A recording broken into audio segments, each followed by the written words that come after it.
Lo kóòsì kòkò. Daddy mi. Bébẹ̀ yẹn kọ́. Daddy mo ti lọ drop ẹ ní ìdájí sá. Kí ló kọlu ẹ? Mo ń bá ẹ sọ̀rọ̀ ó dẹ̀ ń wú bẹ́yẹn torí ìyá ẹ. O ti lọ.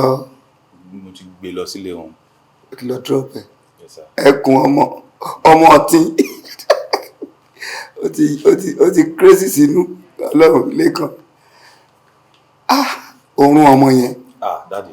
Mi ò sùn Ọlọ́run gbogbo bó ṣe ń rún tọmọ yẹn rán commentary mo lajú ilẹ̀ bí òkú ọlọ́mọ ni. Ẹ má bínú sá. Ó dé stage kan mo fẹ́ pé kí n kọ́lé pé kí ló le tó ilé kan mo fẹ́ pa ni òun náà ní family.